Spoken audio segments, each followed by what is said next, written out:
This Week in Virology, the podcast about viruses, the kind that make you sick.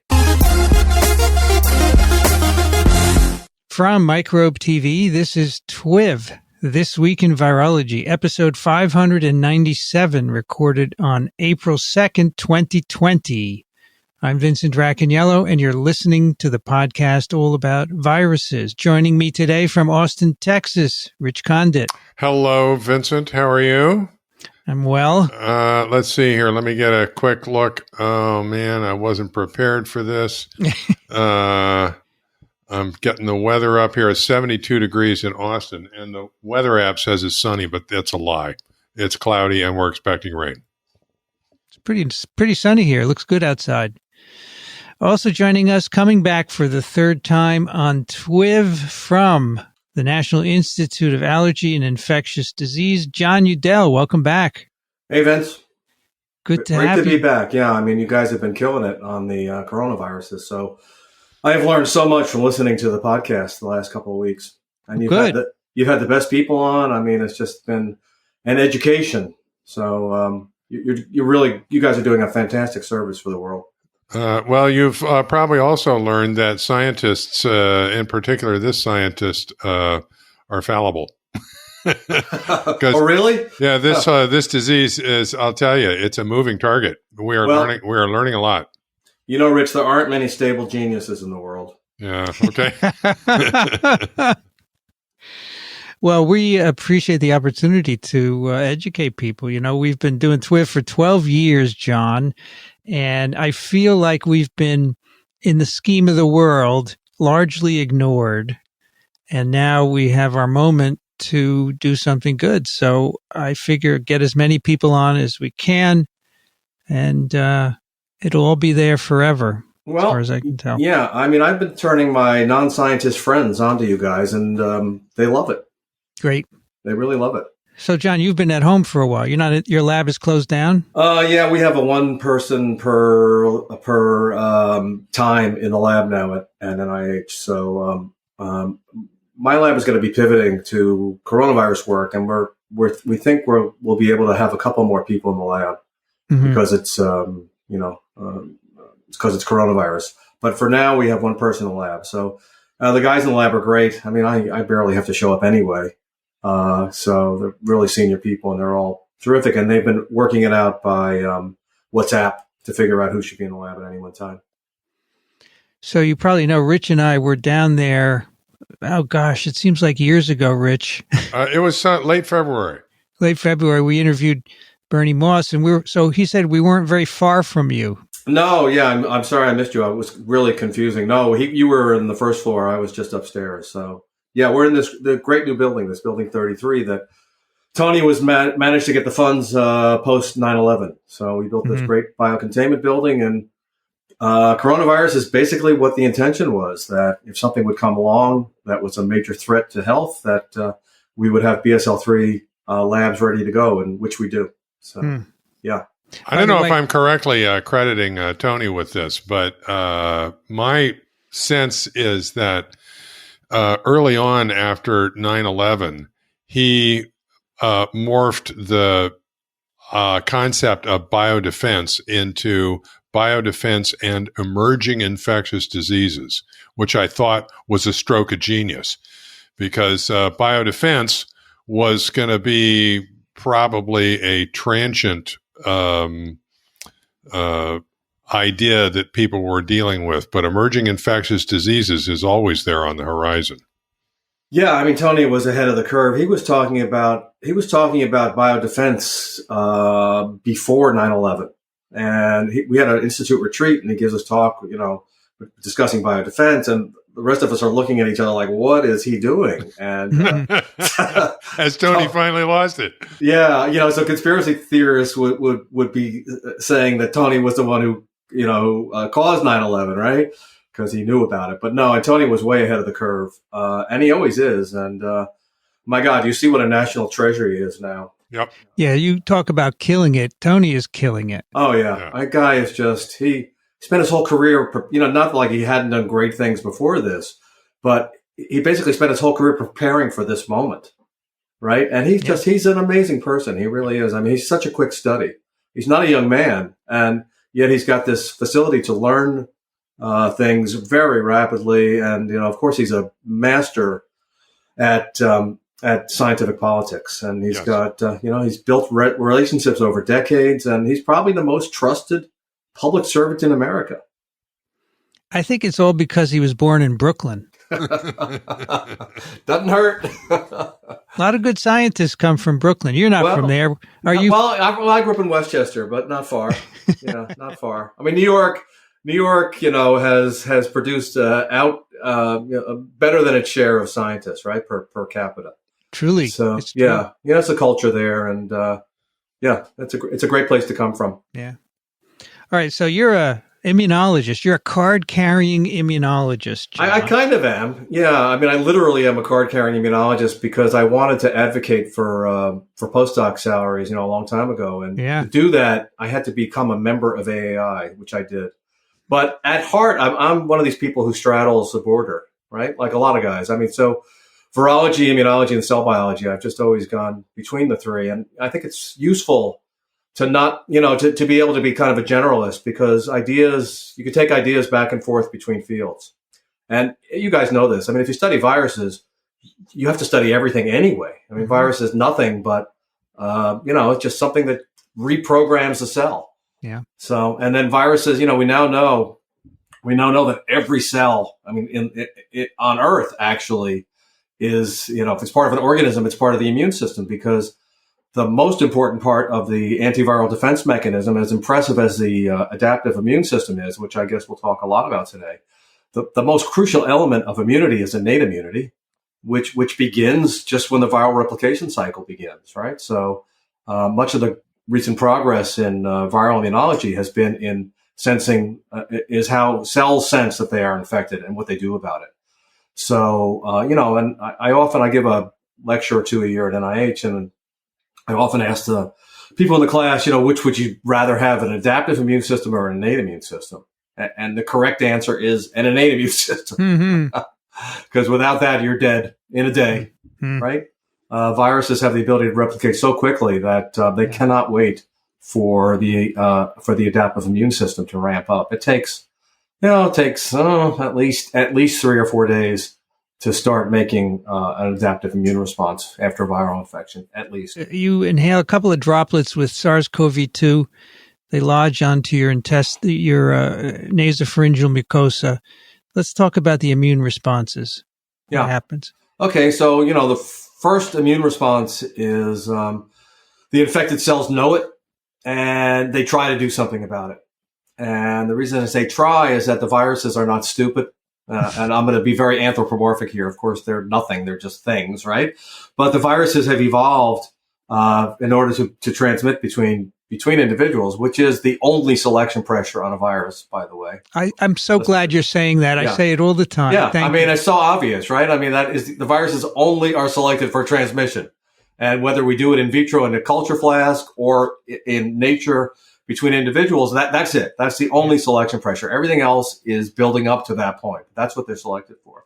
So the viruses are not inert in evolutionary sense, and they all have devoted a fair amount of their genome to interfering with the innate immune response. And from my understanding, the most important element of that is typically interferon, right? So they all have ways of blocking the innate interferon response, and it can't be perfect because, viruses in the long run, if they win too much, the host is dead.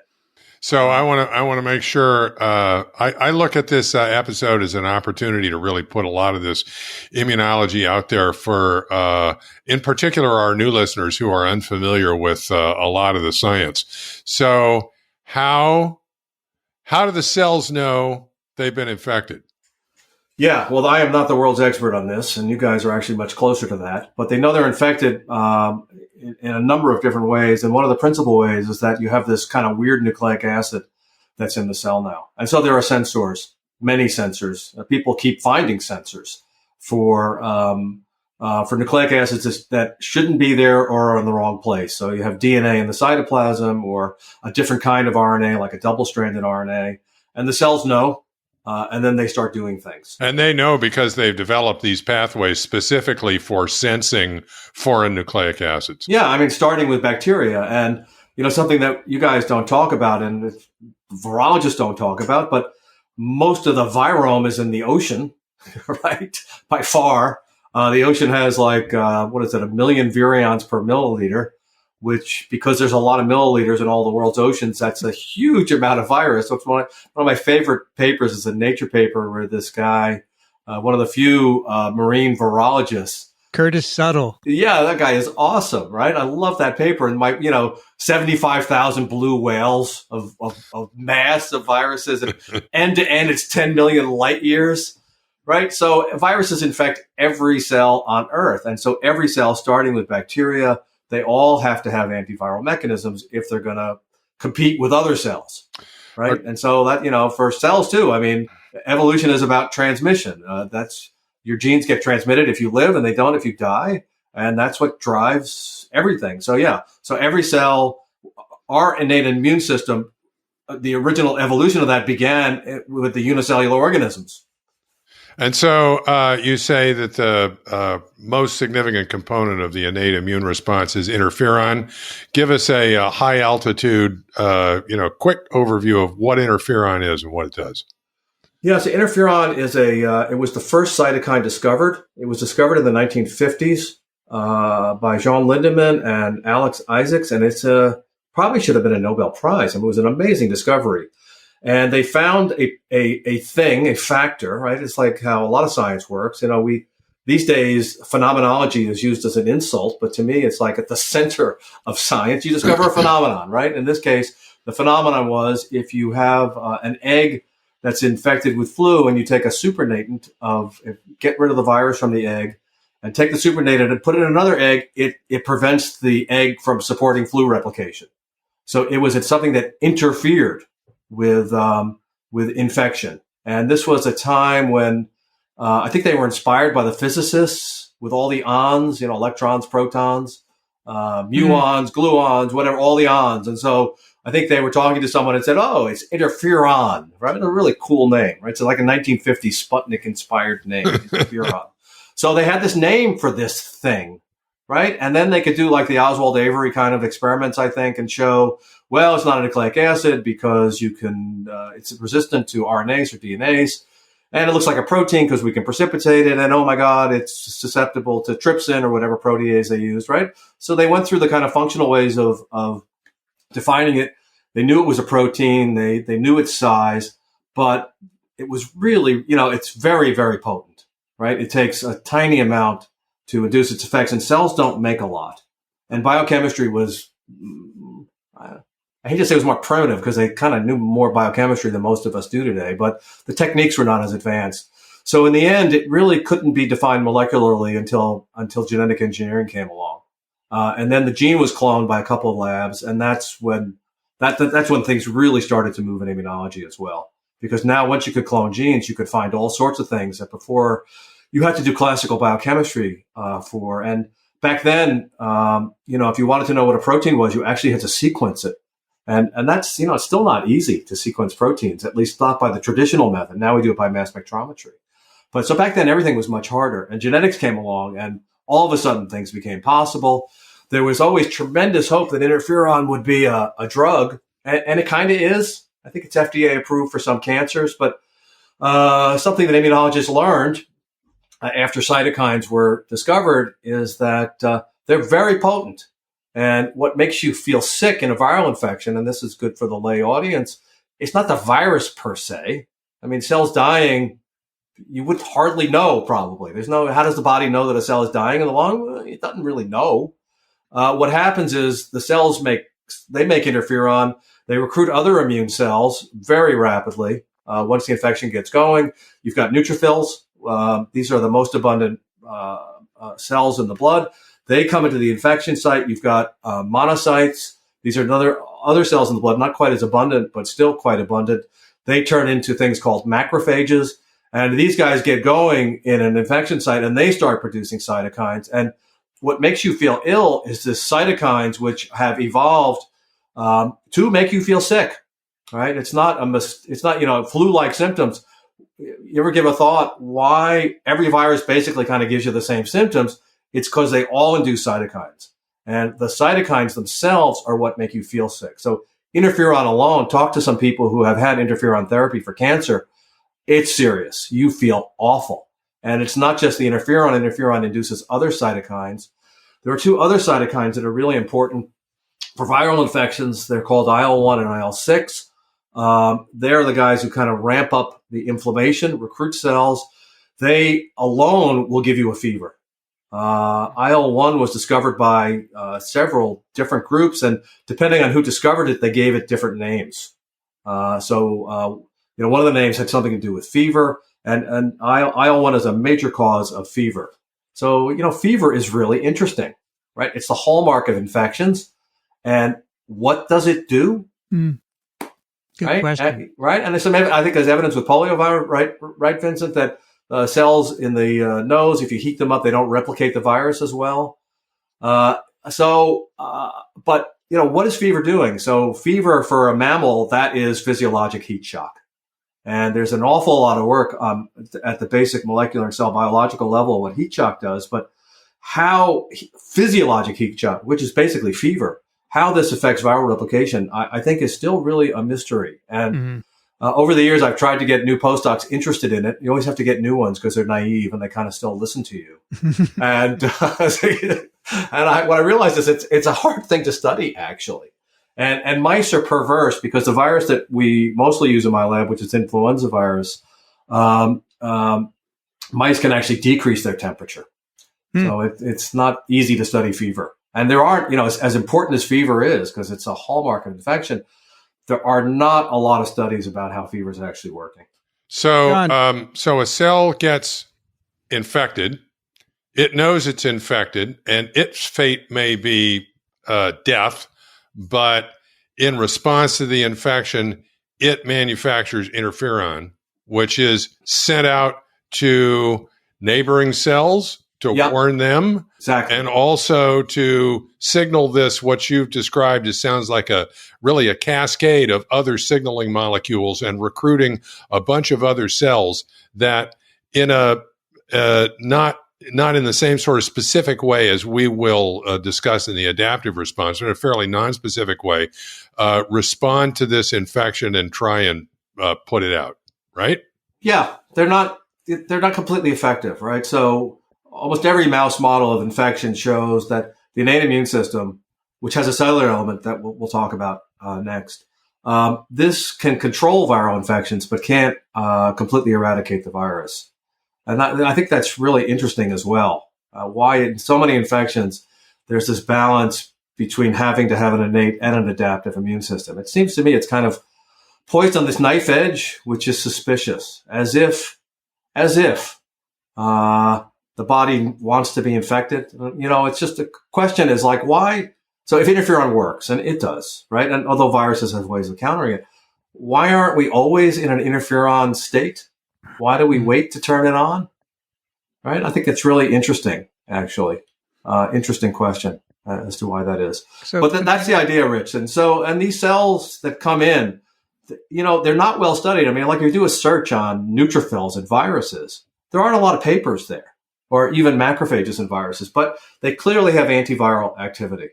They clearly do. And one of the methods that we used over the years to study how the immune system deals with viruses is something called intravital microscopy. Have you guys talked about that on the show, Vincent? I don't believe so, no. Yeah, so that's really, really cool. It requires a super advanced confocal microscope where you use these high-powered lasers that allow you to penetrate more deeply into tissue.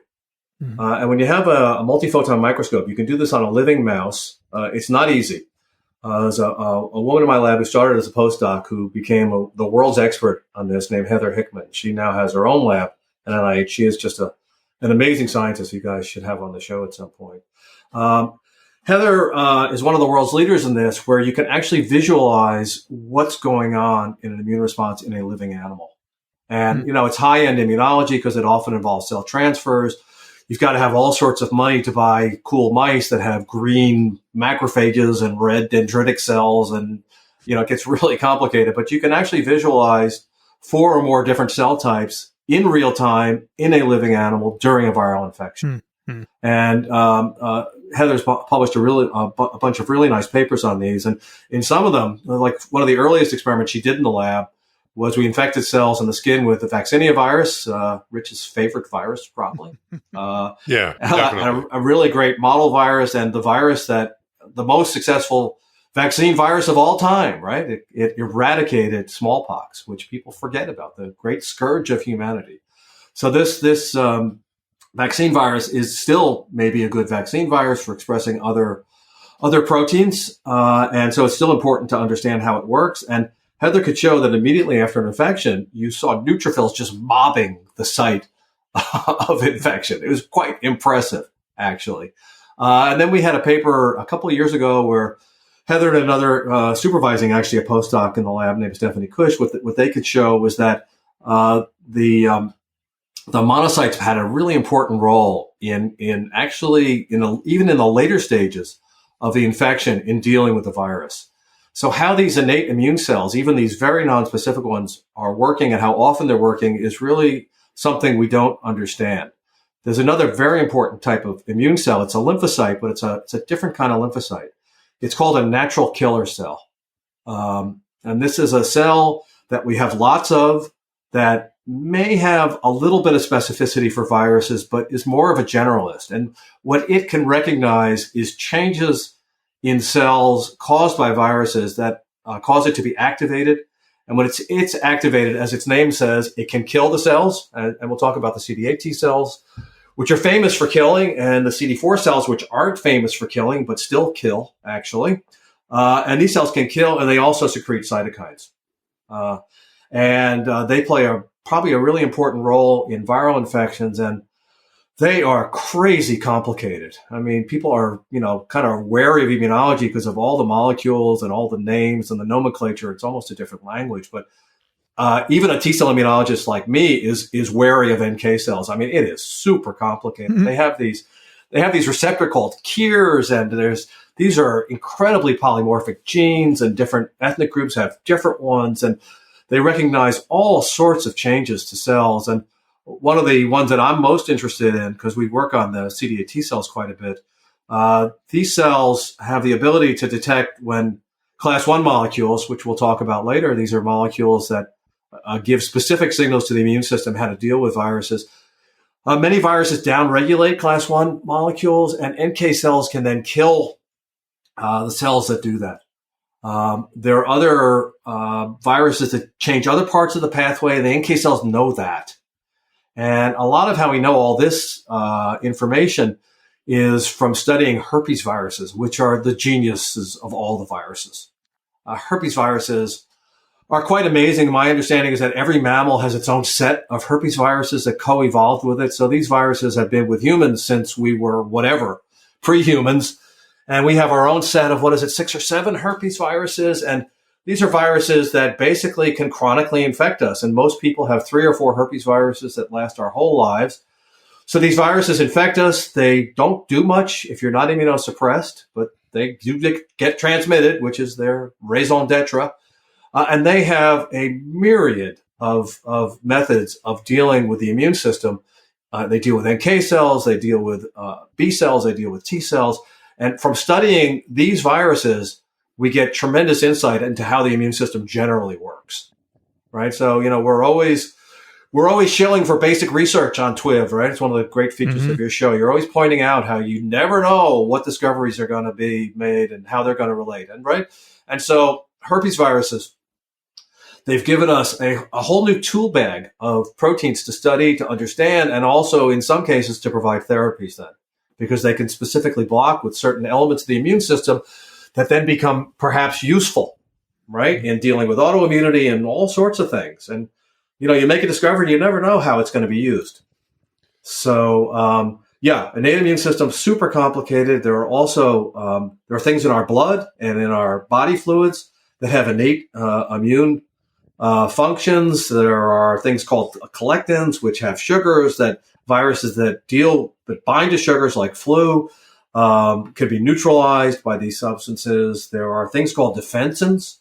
These are small molecules that can destroy viral membranes and interfere with infection. And these things have been around for a long time, but exactly how they work in viral infections, there still isn't a lot of information. Like, how important are defensins? I don't know. In mouse models, you can show they have an effect in human beings. What are they doing? We don't really know. So neutrophils, do they have direct antiviral activity or direct activity against infected cells, or are they just sort of mediators in the whole inflammatory response? I think it's both, Rich. And they make this ungodly. They secrete this ungodly chemicals, right? That that can oxidize in the environment, right, and affect infected cells. So exactly how they're working, I don't think it's completely known. Okay. Right. They do these things. This is kind of recently discovered. They make these nets that can trap extracellular bacteria.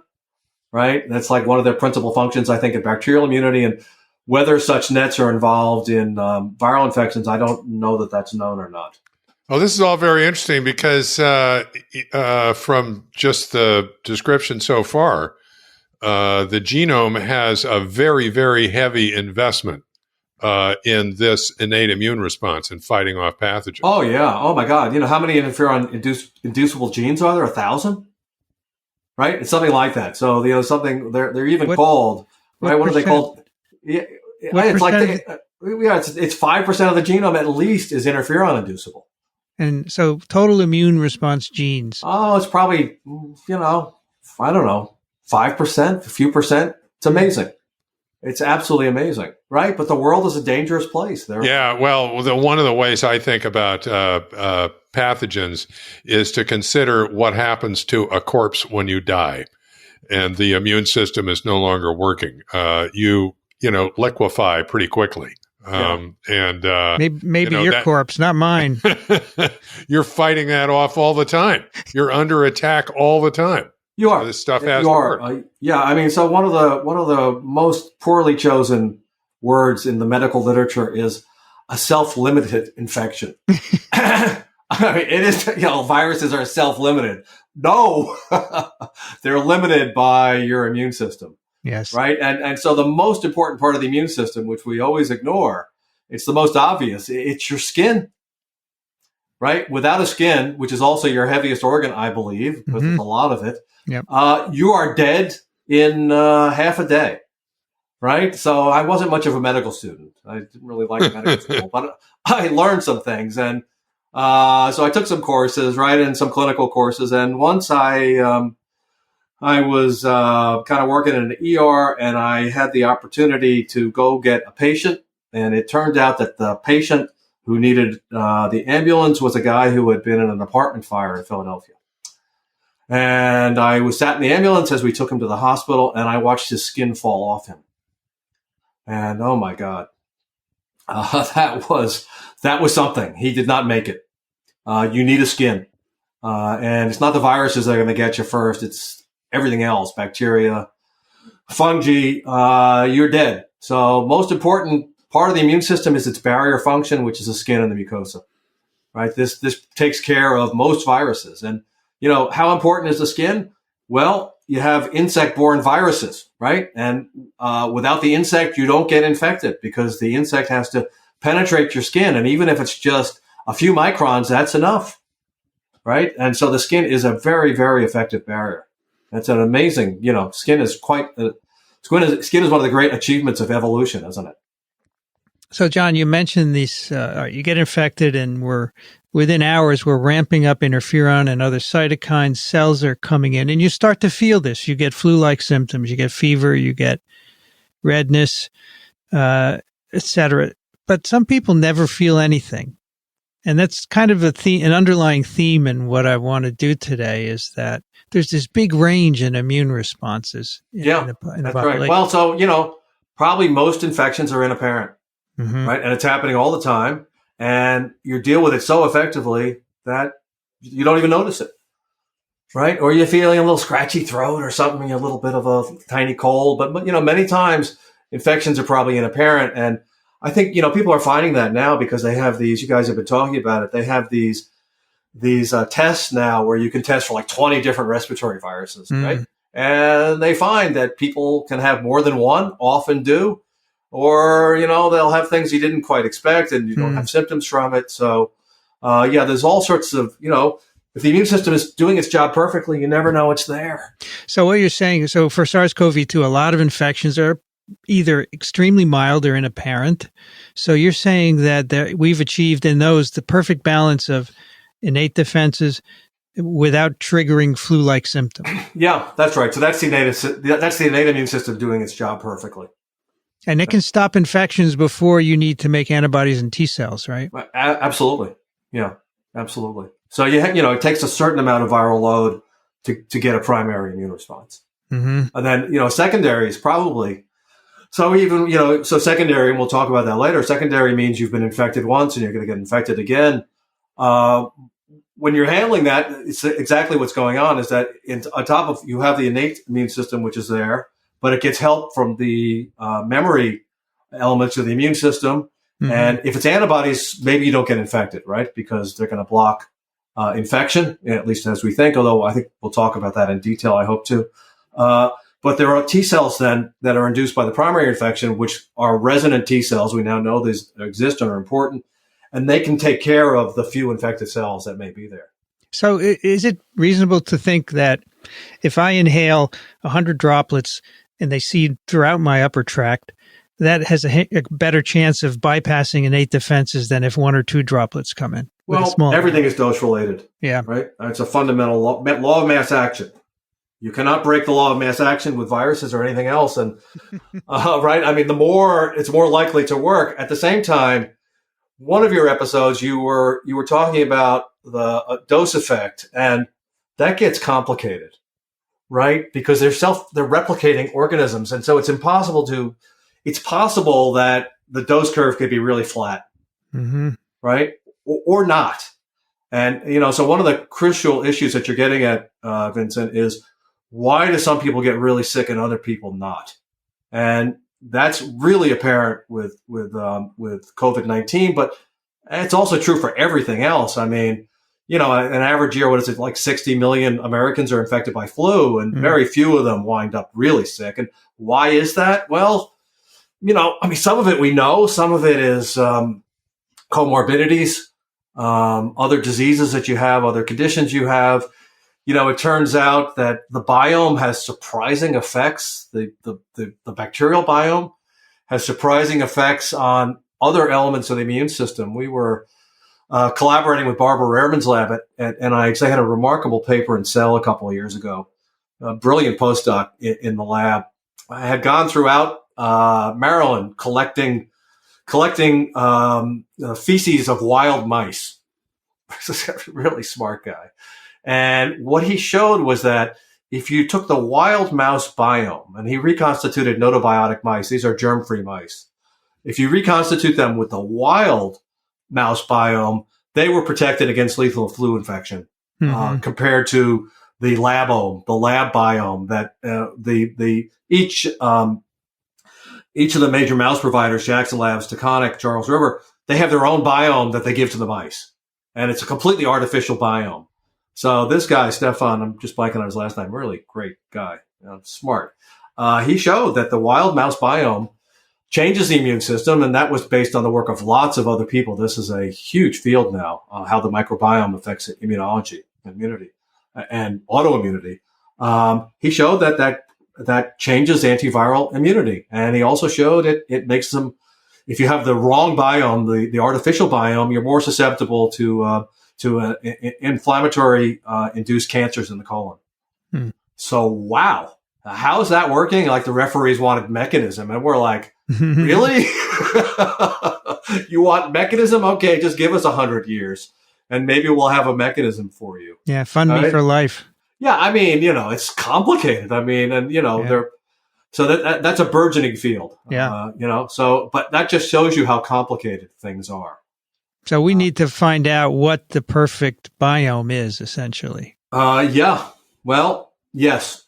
There is no perfect, as you know. Nothing's perfect, right? And everything is good for some things and bad for other things. Every gene, right? I wouldn't be surprised if what's a good biome for one person is not necessarily good for the other person. Depends on your genetic background. Absolutely. So it's going to be complicated. That's too bad. It's going to be complicated. FDA is not going to like that. Right. Well, there is, I don't know if it's approved now, but, there are these fecal transplants for people with inflammatory bowel diseases, right?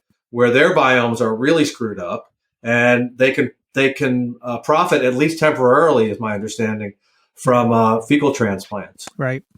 So, it just the immune system, and it's one of the daunting things for non-immunologists. It's complicated. Mm-hmm. There are no simple answers, and you think you know something, you better be careful about that. The most dangerous place to be as a scientist is when you think you know something. I agree. You never know everything, and you often don't know anything. Right. And so, and the good thing about being an immunologist is it really makes you humble. I'm reminded of a Feynman quote that the easiest person to fool is yourself. Yeah, that's exactly right. I don't know, Einstein, Rich, make things as simple as possible, but no simpler. I know a lot of immunologists who are not humble, John. Well, maybe intellectually humble. So let's get past the innate responses now. What happens next? Yeah. So what happens next is that the virus gets trafficked one way or another to a lymph node, and it's interesting how it gets there. And then lymph nodes are basically designed to give the immune system a heads up about what's going on. Lymph nodes collect lymph. Lymph is the term for liquid that is in tissues that flows back to the major blood vessels. So the lymphatic system, extremely important system. All of the blood is flowing through your body. Fluid comes out of the blood to deliver nutrients to the cells. This fluid is collected to go back into the venous system through the lymphatic system. And the nodes are literally nodes. These are areas of cells, cellularity, where the lymph has to filter through. And the lymph node architecture is like every organ, it's just a thing of beauty. Anatomy is destiny and function, right? And the lymph nodes have evolved to collect lymph in very, very specific ways and deliver the lymph to the right parts of the lymph node to orchestrate the adaptive immune response, which consists of lymphocytes. These are known as B cells. The B stands for bursa, because in birds, the B cells develop in this organ known as a bursa. And this was a really funny story from the 1950s, because the guy who discovered this, he sent the paper, he took out the bursa and he found that the birds could not make antibodies. Which happens to be by the bird butt, right? Yeah, somewhere down there, right? But the cloaca, I think, is the correct anatomical term. So he sends this paper to Science and it's rejected because it's not important enough, right? It's the first time anyone shows anywhere how lymphocytes develop. And it winds up, I think, in the Journal of Poultry Science. Probably not on everyone's daily reading list. So this extremely important paper paved the way for understanding how B cells and T cells work. And so because of that first paper, we call them B cells for bursa. Okay. And the B cells their job is to produce antibody. And antibody is the immune receptors, which are antibodies, which were discovered first, and T cell receptors, which were discovered second. To me, these are the crown jewels of vertebrate evolution. So antibodies were discovered in the late 1900s. They were discovered both by the Germans and the French. This was a time of tremendous competition between these countries that eventually culminated. Well, it had started wars already and culminated in World War I and World War II. These scientists were competing with each other on many fronts. They both discovered antibodies. I think the Germans were slightly in advance. And he called the antibody antikörper, Körper for body in German. And in French, it was anticorps, C-O-R-P-S. So literal translation, the English is the literal translation. These were discovered as principles, right? You injected an animal with something like a toxin, like diphtheria toxin. You took out the blood and you found you could transfer it into another animal. Phenomenology, guys. And you could protect an animal against a challenge with an infection, right? And so passive antibody transfer, which we're now talking again for SARS-CoV-2, right? This was basically discovered in the 1900s. von Behring. First Nobel Prize went for antibody treatment of infectious diseases and infectious diseases, basically. And is it fair to say that that's why this is called humoral immunity? Because humoral, it's in fluids. It's in fluids, exactly. Okay. Right. So these were things. And so the first 50, 70 years of immunology research was largely centered on understanding what antibodies are and how they work. And it turns out the answers are just incredible, right? Because you've got this set of genes, many different genes. So antibodies have a couple of different parts. They have something known as a constant region or an FC region, which are different adapters. And there's a bunch of these in humans. There's a bunch of IgGs. There's something called IgE, which is responsible for allergies and protecting against parasites. There's something called IgD, which is like a membrane form. There's IgM, which is the first form of antibodies that cells make. And each of these different kinds of adapters on the antibodies have a different function. They are bound to the business end of the molecule, which is known as an FAB, or the fragment antibody binding. It was defined originally by treating antibodies with proteases.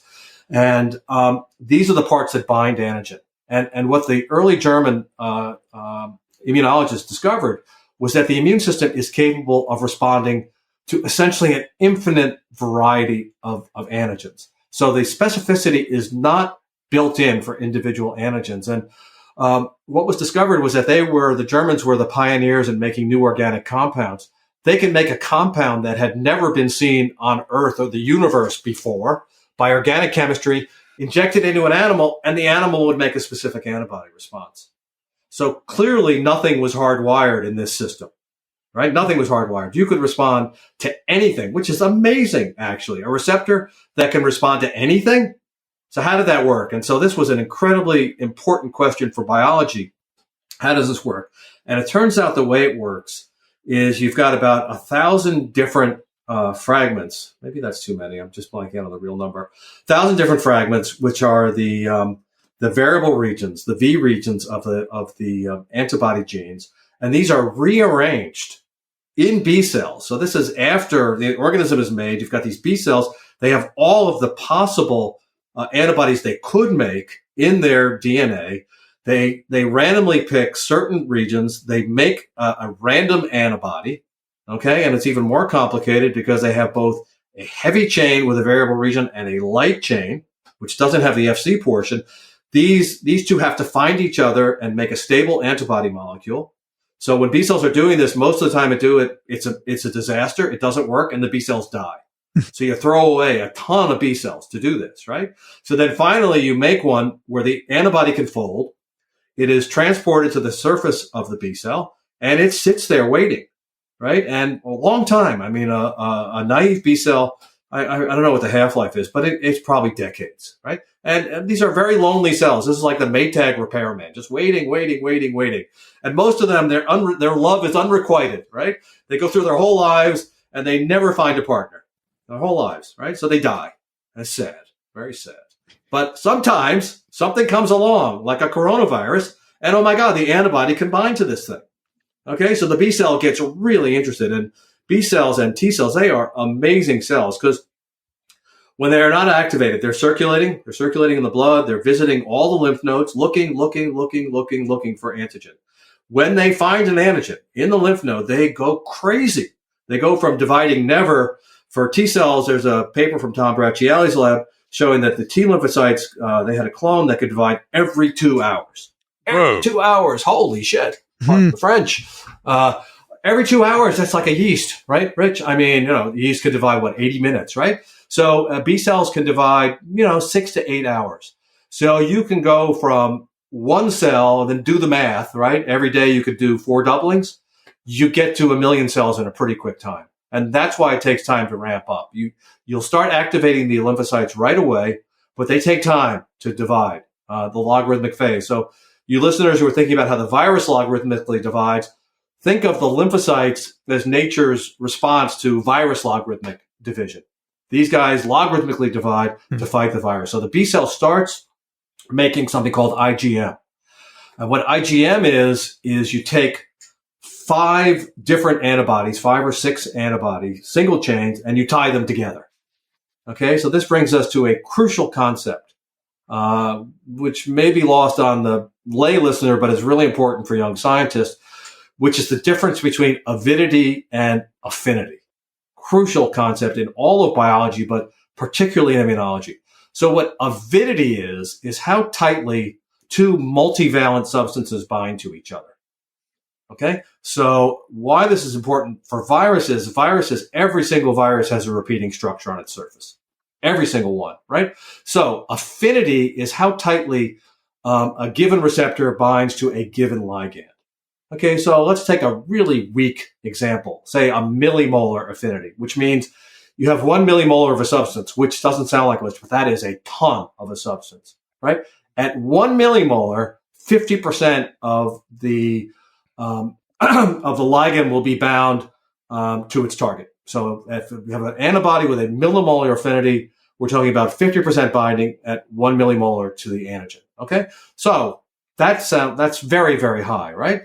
Where it gets interesting now is with avidity.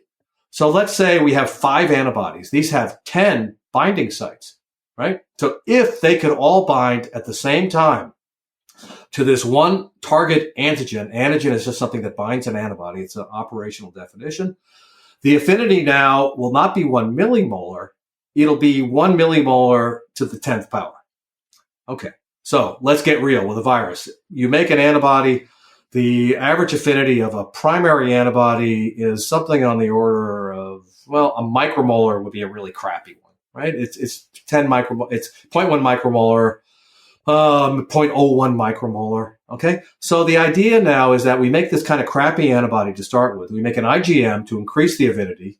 This can bind to the virus early on. Okay. Now the gain in avidity is never as much as you calculate. And probably a lot of that is geometry. It's just impossible to bind, say, SARS-CoV, you have this crown-like structure. You just can't fit the antibody in such a way to bind everything at once, but it could probably bind 2 or 3. Mm-hmm. Okay? Mm-hmm. And it's kind of remarkable that isn't good enough because it isn't for the immune system. So you make an IgM response. You guys have been talking about that because that's the first antibody you detect, right? And the immune system is not satisfied with IgM. And the reasons for that, to me, are not clear. And they haven't, I don't think, it really has not been terribly well characterized exactly what the consequences of switching from an IgM to an IgG is. But you do make this switch. So you switch to an IgG, and at the same time, and this is the coolest part of it, you actually start somatically hypermutating the binding region of the antibody molecule. And you start selecting in the lymph node. So the lymph node becomes a little Darwinian chamber. We're only going to select for the best B cells. The B cells there are competing for antibody in a complicated way because now we start getting into the involvement of T helper cells, which is required for this process. Okay, with the help of the T helper cells, the antibodies now are competing for binding, and the antibodies that have the highest affinity receptor. And we're talking very subtle differences here. Very subtle differences. Over the course of immune response, the affinity will increase by maybe 100-fold, right? 10 to 100-fold. So that's not easy to have competition at that level, but the B cells have figured it out.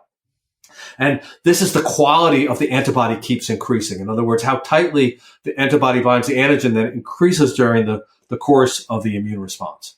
It's one of the most fantastic elements of biology. So the ones that do it best are selected in that they continue to divide, and the ones that aren't so good wind up dying off, right? That's exactly right, Rich. Okay. And the ones that do it best continue to divide. They turn into something called a plasma blast. Okay, and the plasma blasts are the ones that make the most antibody. So antibody producing cells, the plasma blasts, these are incredible cells. They're big. I think the number is they secrete 30,000 antibodies per second. Mm-hmm. Right. And so the reason they're called plasma cells is they're easy to spot in a microscope, even just by staining cells, because they're filled with rough endoplasmic reticulum. So basically at least half of their protein output, probably more, is going to making this one protein, which is an antibody. So the somatic hypermutation that refines the original binding, you said that's mutation going on in the B cells. Is that a ramped up mutation rate, and is it ramped up in a localized fashion that affects just the variable regions of the antibodies? Yeah. So in theory, it's just the variable regions, but in practice, I think it hits other genes, and some of them are probably intentional that people are just finding out about, and others are mistakes. But yeah, and the mutation rate goes. I mean, what's the mutation rate, Rich, in a normal mammalian cell? It's 1 in a million, 10 to 6. Yeah. Yeah, it's way higher now. And you make at least one change per small region of the genome. So it's quite incredible. And then crazy things happen as well.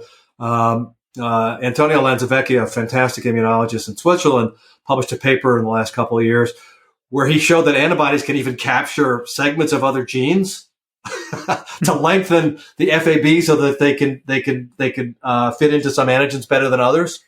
So all sorts of crazy things are going on as well. So the best defined events are, and the mutation is not random. There are certain base preferences in certain locations that are hotspots. So there are things called the variable regions in antibodies where the mutations localize, and the variable regions are, if you do the crystal structure, are the regions that contact the antigen. They're the complementarity determining regions, or CDRs.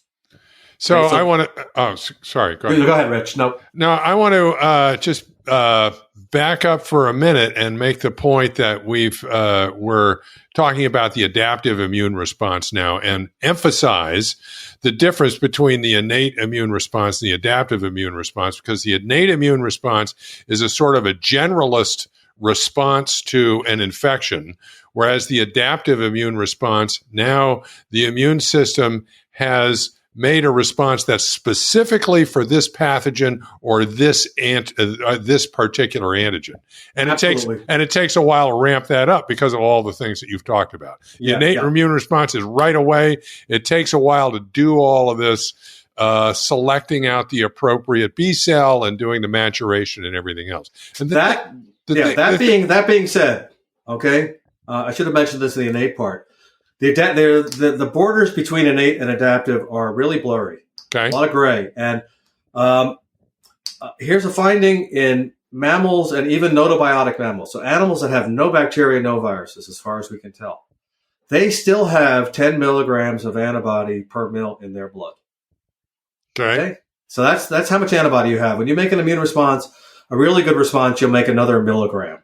Okay, just put things in quantitative terms, which is a lot. Did you say 10 mg per mil? 10 mg per mil. And holy cow. Right, so that's what's in your blood normally. So in that 10 milligrams per mil are all sorts of antibodies produced by different kinds of B cells. There's something known as a B1 B cell that makes innate antibodies. And these they're called natural antibodies. They have antiviral function. And there are nice papers showing that if you compare the ability of, say, a mouse that doesn't have any antibody, has no B cells, compared to a normal mouse that isn't immunized, they are not as protected. So these natural antibodies, which are now, when I was talking before about micromolar affinities, that would be generous for these antibodies, affinities, but they have avidity, right? So they can work. They play a role in protecting us against viruses. Okay. And they don't always win, obviously, or we wouldn't be here talking, or we wouldn't have jobs because there wouldn't be virology because it wouldn't kill anybody, right? The kind that make you sick. But these natural antibodies are doing things, and they are always there. And there's a famous guy named Niels Jerne who won one of the worst Nobel Prizes ever given for a theory about how the immune system works called the network theory, which was an incredibly complicated way of how antibodies are regulated. But Jerne was a really smart guy. The theory wasn't very good, but he was smart. And the theory arose because he never could understand, nor can anybody else, how it is that the body knows to maintain this amount of antibody all the time without antigen challenge. How does the B cell know I should have this amount of antibody? And how is that repertoire regulated? So Jerne's idea was, well, you made some antibodies and then you made antibodies to those antibodies, which is called anti-idiot type antibodies. And then you made antibodies against the idiot type antibodies. And this made a network, which was the network theory, which was what the Nobel Prize was for. And this was going to explain this biological phenomenon where we could homeostatically maintain a certain amount of antibody in our blood? So it's a really good question. Okay, so I just wanted to mention that because part of this B cell system is part of the innate system, and that's generalist, but those antibodies then are much more cross-reactive. And so these antibodies now are coming up now in a new context because it turns out that a lot of the antibodies that we think we would like to have against HIV and flu, which are against the conserved elements, these have a tendency to be polyspecific. They tend to bind a lot of things, and that's what the natural antibodies are like.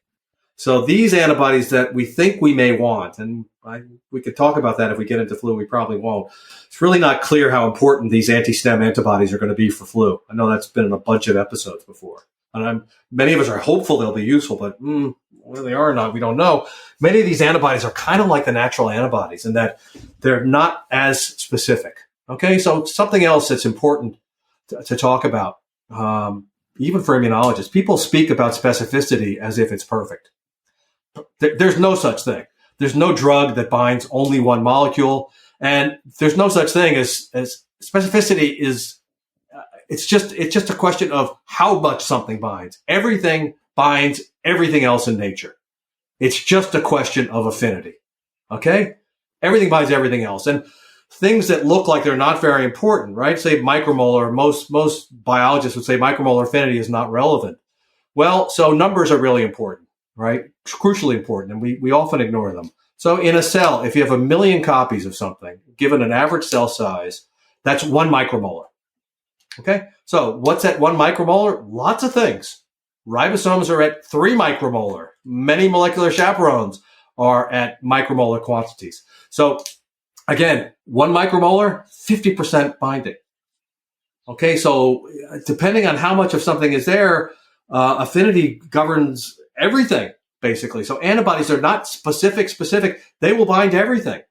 It's just that the things that they're induced by tend to bind them much higher than other things, right? So then we get into the question of cross-reactivity of antibodies, which is an important question. And cross-reactivities come in 2 flavors. They could be kind of random, or at least they look random, because there's no obvious sequence homology, and maybe even a different part of the antibody binds the cross-reactive substance as opposed to the normal binding part. Or there's non-random, which means that the antigen is related. Okay, so say we have 2 coronaviruses, and they have a certain amino acid homology, and let's say it's above 90%. There's a pretty good chance, if selection hasn't gone on to select for escape mutants in the epitope, which we can get to, we should, there's a pretty good chance the antibodies will cross-react. Okay, so how do we define a cross-reaction? It all depends on what the assay is. And if the assay is really sensitive, everything cross-reacts. And if the assay is crap, nothing cross-reacts. Okay? So these are all relative terms, basically. Are you aware of any cross-reactivity among any coronaviruses? I think what I've read is that I think some of the internal proteins may cross-react, Vincent. But not the spike. With antibodies. No, spikes. Well, apparently the SARS will cross-react with the SARS-CoV-2.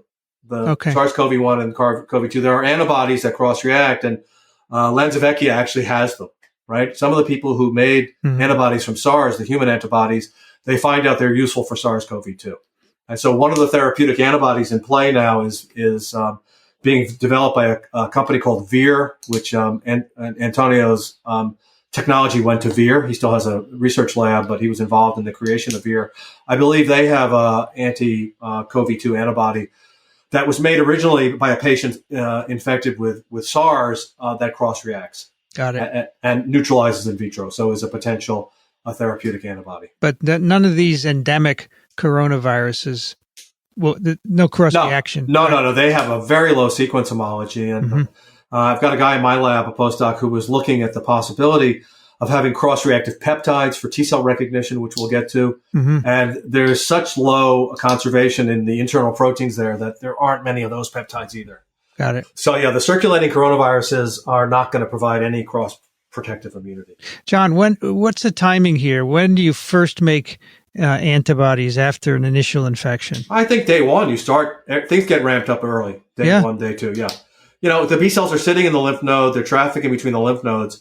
If there are B cells in the lymph node that are specific, and, just depending on the precursor frequency, day one, they should start to get activated. But say the infection's cleared, would the B cells then stop being activated and it would be ramped down? Yeah, they once you activate them, they don't necessarily require so lots of things happen. Okay, so you have an activated B cell, and it has a bunch of things that it becomes, right? It becomes activated. It can have a bunch of different fates. One, it becomes a plasmablast. These are short-lived. I think they live a couple of weeks, maybe a month, maybe a little bit more. They're the guys who make most of the antibody in a primary infection. You have plasmacytes, right? Plasma cells, which in the end go to the bone marrow, where they can stay for the rest of your life. And there are famous studies where people have studied islanders who were vaccinated with vaccinia, right, and never saw the virus again, and they still have memory B cells in their bone marrow, plasma cells making antibody their entire lives. So those cells can last your whole life making antibodies. It's quite remarkable. They make a lot of antibody. Mm-hmm. So these cells are highly metabolically active and yet manage to deal with that, right? Because most of the time you think that cells that are producing a lot of protein, they're going to have a lot of reactive oxygen species around, but these cells live a long time. So this is touching on an important point that we'll get to of memory, but I want to bring this up now. Right. So the other thing you can become is a memory cell. Right, Rich. And then you're going to hang out in different places, lymph nodes. I'm not sure about tissue memory B cells. There must be. That I don't know about. But then they're poised. They're on a hair trigger, and then they can make antibodies right away, and high affinity antibodies. Right. So these B cells that have gone through all of this selection and processing and now are quite specific, they get saved. They do. They get saved. Those are the memory B cells, and that is the basis of vaccination, we think. Right? Is to make memory B cells. So, John, go ahead. We talked about convalescent sera before, treating people with antibodies, basically. Yes. So would that prevent you from developing an adaptive response? Ish. Yeah. If it works really well, yeah. But which is not good, right? So, okay. Two things. One thing. Okay. So people about the convalescent antibody response, people are thinking it's better to get people later because the antibodies will be higher affinity. Yeah. Okay. So what is the relationship between affinity and biological effect? We don't know, right? With a higher affinity, you need less to bind. That's one thing. But the immune system seems to have gone to great lengths for what seems to be a relatively modest increase in affinity. Okay, you get 10-fold, 100-fold? Really? This whole system of somatic mutation? So I wondered for a long time if there's a nonlinear relationship between affinity and effector function. In other words, a 10-fold increase in binding, you get a 1,000-fold increase in function. Yeah. Okay, so that's one. Now, two, passive immunization. Okay, so let's just talk about coronaviruses in general. Once the virus started in China, a lot of us got interested, right? Because we can do the math, those of us who are inclined, and we know about logarithmic spread. And once it was out of China, we all knew it was coming. So I and many people started reading, and I started reading about normal, seasonal coronaviruses. And there is a lot of literature from the 70s and 80s where they were first being characterized that you get, back then there were 2 circulating coronaviruses. People were getting reinfected on average of every year, which meant that your memory to coronaviruses is crap, right? And then I kind of knew this and I kind of didn't. So, I've worked on flu my whole life and I know that flu can reinfect you. And so I was always thinking that drift was a crucial part of that. But ID docs know this. It isn't just coronaviruses. Most of the human respiratory viruses reinfect you, and there is no permanent lifelong immunity. So there are viruses that you get through the respiratory route where you get lifelong immunity, measles, smallpox. So it's not like the respiratory route precludes lifelong immunity, but respiratory viruses themselves, which is respiratory syncytial virus, parainfluenza viruses, coronavirus, flu virus, flu A, flu B, flu C, human, metapneumonia virus. All of these guys, there is no sterilizing immunity. So I don't think it's a concern, Vincent, that you're not going to get infected because nothing prevents you from getting infected. All right. Got it. And if we get a vaccine, which I'm hoping for, and we can talk about later, it's very unlikely the vaccine is going to give you sterilizing immunity because nothing does, right? And if the vaccine would, that would be really strange and, welcome, but it's very unlikely. So the antibody response in the lung, remember how evolution works, right? Things don't have to be perfect. It just doesn't have to kill you. So the evolutionary selection pressure on immune response is it doesn't affect your reproductive number. So, right? Jonathan, you're using the term sterilizing immunity. You're equating that with lifelong immunity. Is that right? No, sorry. Sterilizing immunity means you have no evidence that the virus you're challenging with causes an infection. Right. That's what I thought. And okay. In mouse models, you can achieve that easily all of the time. Okay. And I'm not one to criticize mouse models. I've made my career on it. I think they're super important, but their relevance for the equivalent virus in humans is indirect. Mm-hmm. Okay. It can inform you what's important. But for example, with flu, we can take a tiny dose of a good monoclonal antibody and we're never going to infect that virus, that animal with a virus, where not only can we not detect viral replication at any level, we can't detect an adaptive immune response at any level either T cells or B cells. So as far as we can tell, that virus never even infected the first cell, right? So what I'm saying here is that human respiratory viruses, that just doesn't happen. For whatever reason, maybe it's useful for the immune system to reinfect it for some reason. Maybe there's a reason for the imperfection. But it does happen with measles, right? Yeah, with measles, you are protected. Measles, mumps, rubella, yeah. Yeah. There's a whole bunch of respiratory root viruses where you are, and some of those replicate in the mouth, like mumps, right? So I don't understand it. So you're not saying that the vaccine against SARS-CoV-2 will be useless, are you? No. I would be shocked if it's useless, and I think this the RNA vaccine is got the Moderna vaccine. I think other companies are in this as well. I think this is very, very likely to work. Mm-hmm. So,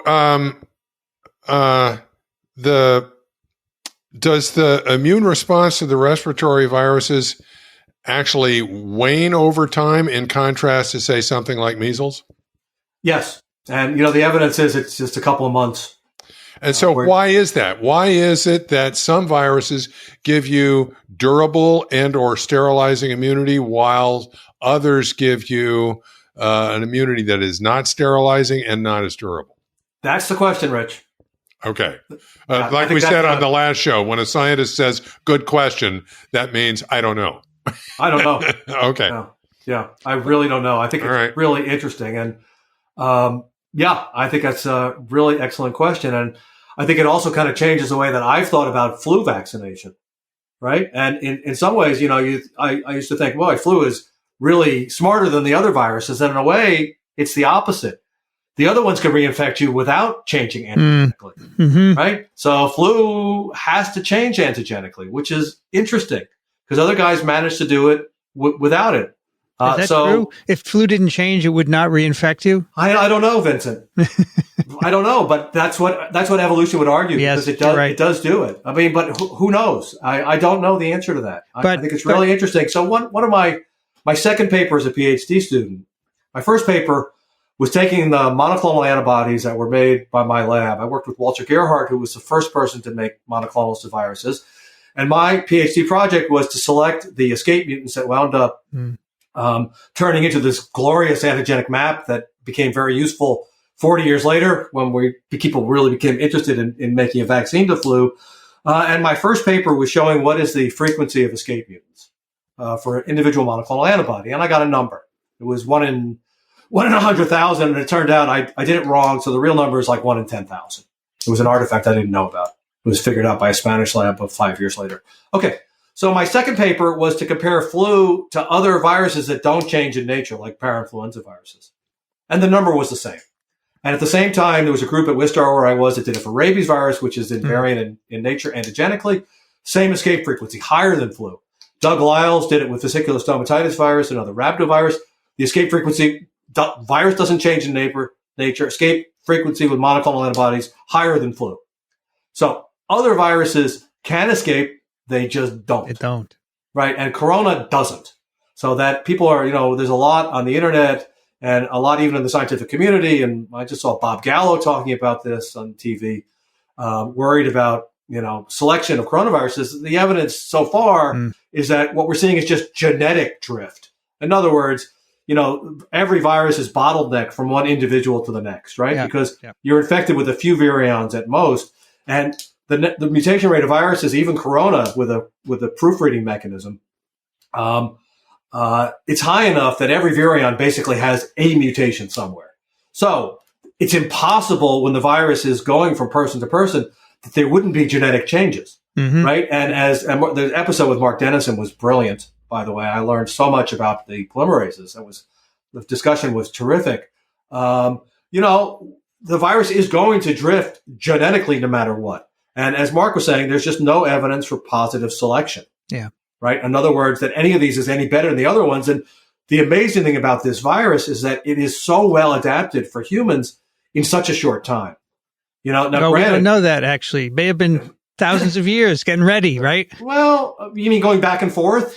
That's what Dennison once said to me. He said, okay. This could have been many years in the making. That's not impossible. That's true. But even so, it hadn't been in humanity for a long time. Yeah, as far as we know. And so whatever it was in, a bat or an intermediate host, it was, it wasn't losing the adaptation to humans if it ever had it. Got it. Yeah. Right? Yeah. So, so there is antigenic variation is very, very, very unlikely to be a problem with this coronavirus because it isn't for any of the other ones as far as we know. I agree. So I want to emphasize that or check my understanding that the notion that the immune response to a coronavirus is not necessarily durable and can wane or not necessarily sterilizing doesn't mean that the immunity that you mount to the infection or a vaccination is not going to be of value, right? My understanding is that if you get reinfected, you either won't even know it or get a milder disease, correct? Yeah. Yes, that's the hope. And, here's the thing. So what's the natural history of coronavirus infections, right? You get it as a kid and then you get it maybe every 2 years thereafter. Okay. So what's the natural history of this one? Well, kids aren't affected much, right? So in no other example of a human coronavirus, except for SARS and MERS, do adults get infected? Are you infected the first time as an adult? Right.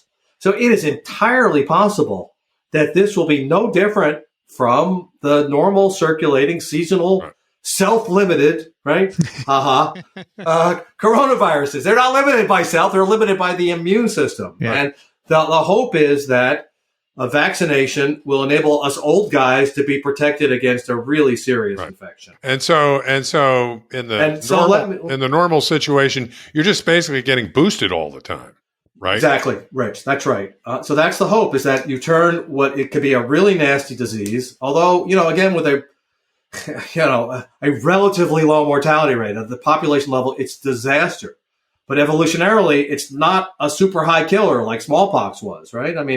Or HIV, which is, just for listeners out there, there are viruses that are super duper lethal, like Ebola virus, like HIV, which is, 99.9% lethal, right? Unless you happen to have the right gene and that's a receptor and you have a mutation in that. Smallpox, the average lethality of smallpox was 30 to 50%. So fortunately, this is not them. A 3% mortality, though, when you multiply by 8 billion, is a big, big number, right? And here's the deal with this virus. There is no reason why every person on Earth is not going to be infected in the next 3 years, with or without a vaccine, mind you. Again, if it's like other coronaviruses, vaccination won't prevent infection. It'll just change. It'll protect you against disease. So what we're looking at is basically, not that we can look into the future, but if it behaves like other coronaviruses, we're looking at the introduction of a new seasonal virus into the human population. And where people are saying that 70% herd immunity will protect humanity, I do not see that. If the virus is out there and you're a 65-year-old who's not immunized, you're eventually going to run into it. And but herd immunity works at that level, right? Ish. I mean, Vincent, it works in that it works in as much as you're not going to overwhelm. You're going to flatten the curve as much as possible. Yes. But let's just say you're a 66-year-old scientist who's worried about your health in the future. You're going to get coronavirus then. And in fact, if you don't have a vaccine, you're better off getting it now as a 65-year-old than you would be should you get it as an 85-year-old. Got it.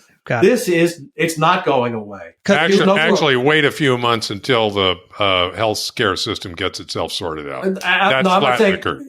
Exactly, Rich. And the solution is a vaccine. Yeah. Okay. And I think the vaccines that we have are going to work. Okay. They should work. And if, we don't know for sure, but everything we know about viral immunology says these vaccines should work. And something with antibodies. So how do antibodies normally work? Interesting question. We thought we knew how they worked. Okay. How do they really work? We don't really know. So another term in medicine, a correlate of protection. It's on my list to ask you that. Yeah. Correlate of protection. One of my favorite words in medicine. Let's take it literally. It does not mean this thing protects. It means if you measure it, it is a measure of a potential outcome that you will have. So antibodies, for example, are a correlate of protection of influenza. Does that mean they protect you? Not necessarily, because if you have a better antibody response, you're going to have a better helper T cell response. You're going to have likely a better cytotoxic T cell response. So the antibody correlates with that, right? So how do antibodies work for flu? Well, we all thought they worked by blocking attachment. Okay, because they do that. They clearly can do that.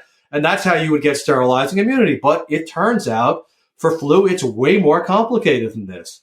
And there are antibodies that don't even necessarily have to bind to the native HA on a cell surface to work because they can bind to a semi-denatured form. And then they have this FC part of the molecule that can then bind to an FC receptor on another cell like an NK cell, which can then do the actual protection part. Okay, so even for something like flu, where we thought we knew how the antibodies work, we don't necessarily know how they work. So for coronavirus, we think the antibodies will work by blocking attachment of the virus to the cell. And I'm not telling you that's wrong. That is the most likely way they work, but we don't know that for sure. Okay? So we've only talked about half of the adaptive immune response, right? Yes. Let's do the other half. Okay, so the other half are the T cells, and the T in the T cell is for thymus, because mammals have a thymus. This is a very prominent organism, particularly when you're born, when the thymus is quite huge. And the thymus in a human being is pumping out something like, 50 million T cells a day. Okay, it's a huge amount of T cells. And the T cells are very much like B cells in that they have a specific kind of receptor that is specialized in vertebrates, in jawed vertebrates. Let me be more specific, because lamprey, which are another kind of vertebrate, have a whole other parallel system that's really, really cool, but different. But jawed vertebrates have B cells and T cells. And the T cells make something known as a T cell receptor, which is a lot like an antibody, except it's not ever secreted. The T cell receptor sits on the surface of the T cell, and it is also produced by putting together different fragments of genes to make the T cell receptor. It's got two different chains. And the T cell receptors have a kind of a really cool and interesting specificity. They don't see just like proteins like antibodies do, or small molecules like antibodies do. T cell receptors are selected for their ability to see something known as a major histocompatibility complex molecule, or an MHC molecule. These come in lots of different flavors, but the ones that are really important for adaptive immunity, the principal ones, are known as the MHC class 1 and class 2 molecules. Okay, so let's talk about MHC class 1. There's three different so-called classical class 1 molecules. These are the ones that interact with the important T cells and antiviral immunity. These are known as HLA-A, B, and C in humans.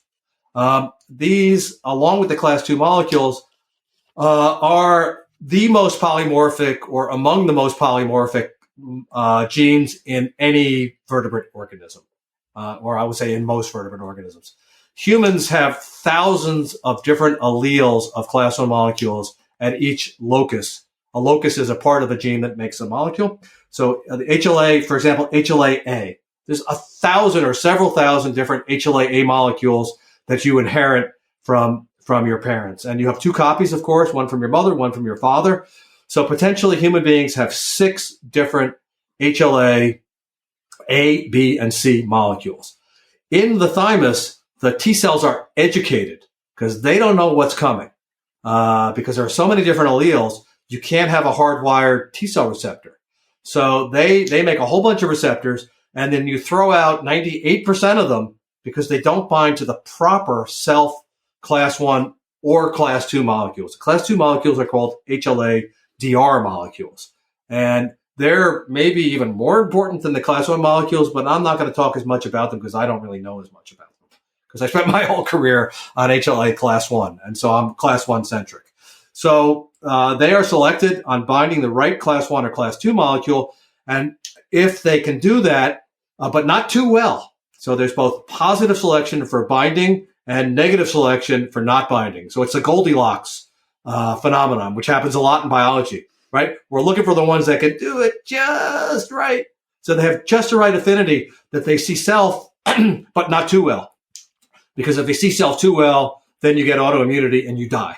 So those HLA alleles in any given individual really define at a molecular level what self is for a tissue. Right? They define what self is. Okay. That's exactly right. And this is all going on in the thymus, right? Yes. The T cells are are testing out whether they can recognize this, and those that don't meet the Goldilocks criteria die. The others go on to a longer life. And as you get older, the thymus kind of goes away. It's called involution, but it's never completely dead.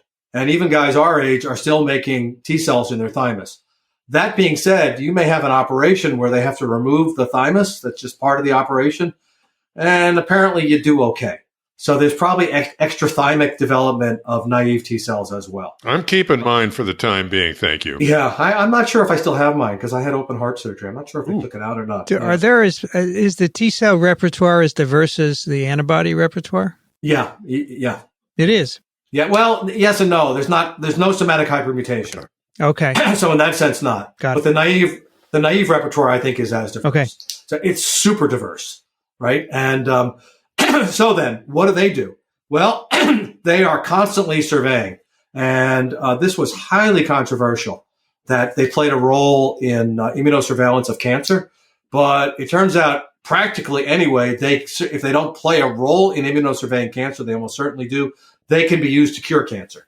And clinically, maybe the most exciting development in immunology in the last 10 years is the development of immunotherapy. And a lot of this is T-cell based immunotherapy and killer T cells and even helper T cells, so-called helper T cells, because helper T cells can also kill.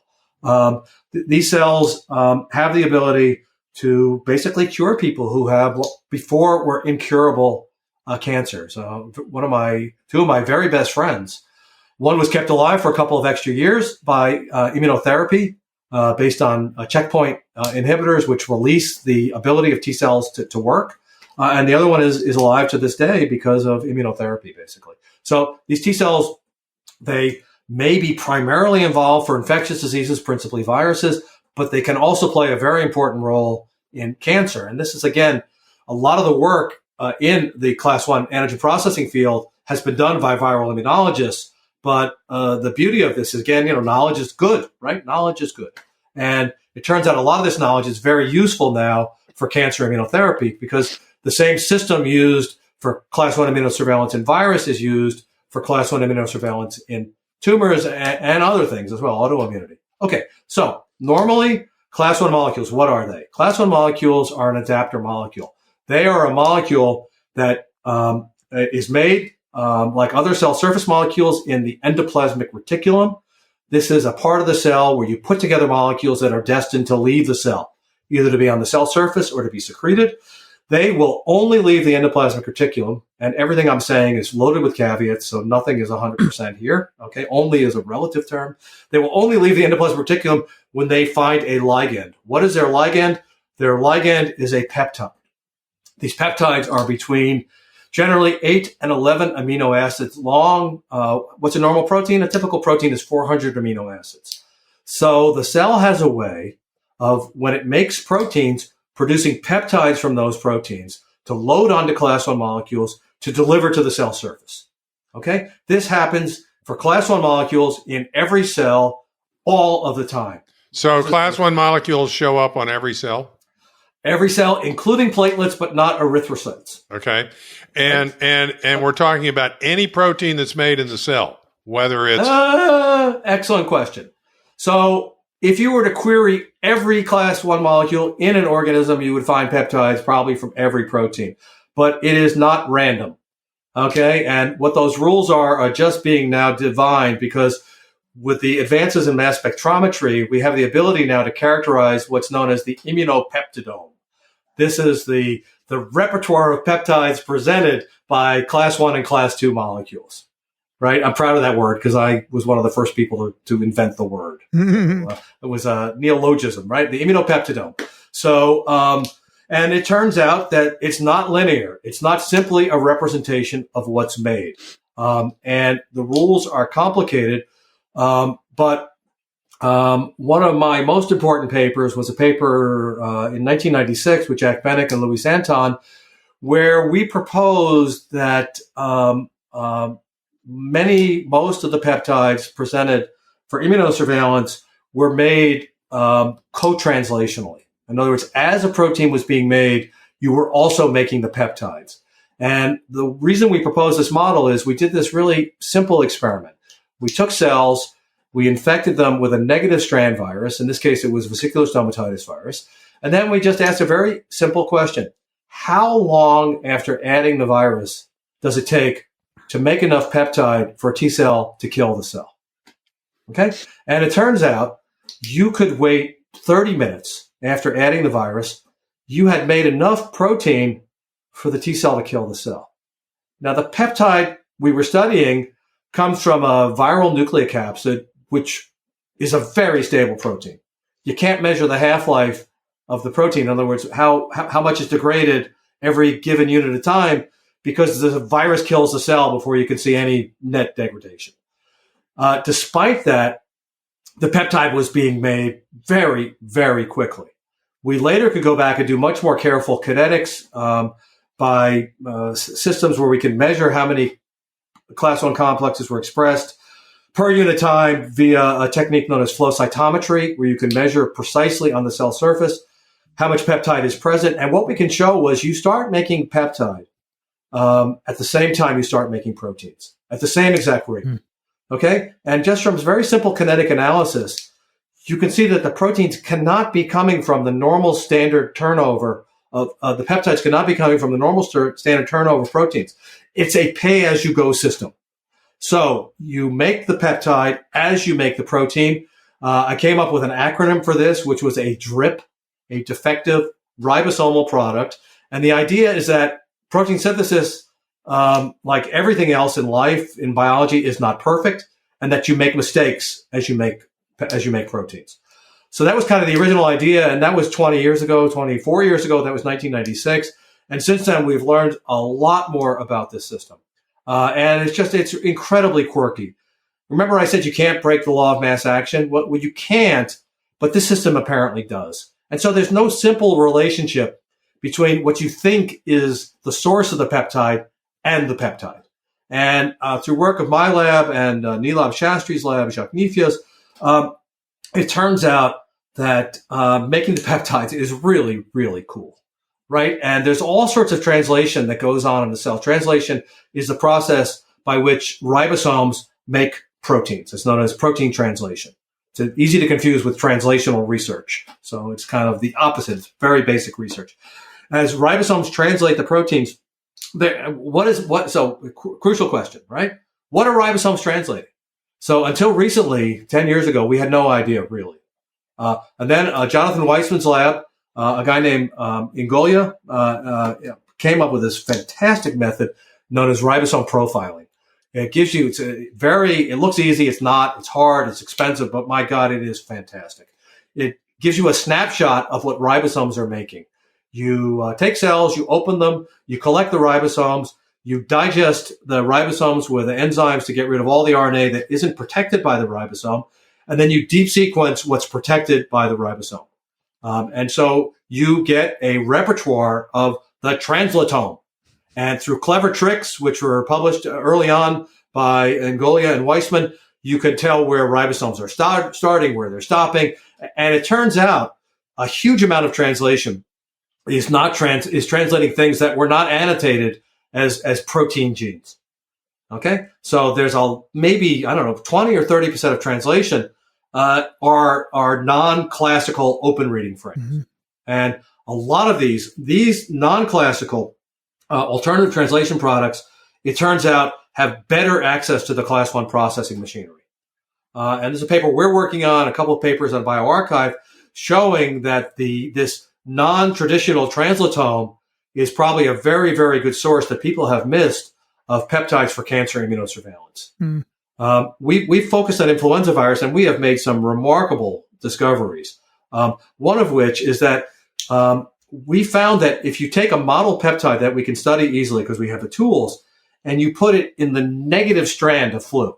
So it's a negative strand virus, which means this is the part of flu virus that is never translated. And there's no evidence that there's translation of this negative strand. But we put in this model peptide and we look with T cells, and it's easy to find that the peptide is made. Hmm.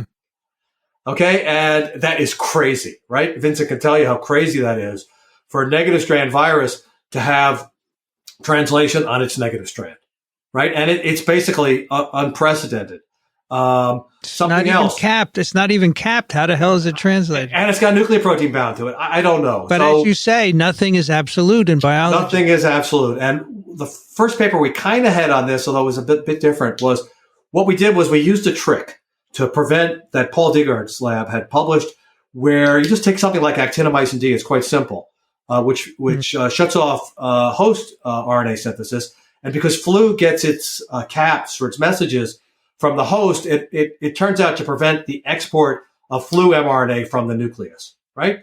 And we showed, this was before we knew about the negative strand, but we showed that even if you have a peptide in the mRNA, if you prevent it from getting out of the nucleus, it was still translated, right? And this led to another paper of ours where we provided evidence that there's a substantial amount of translation that occurs in the nucleus, which is very unpopular, I could tell you.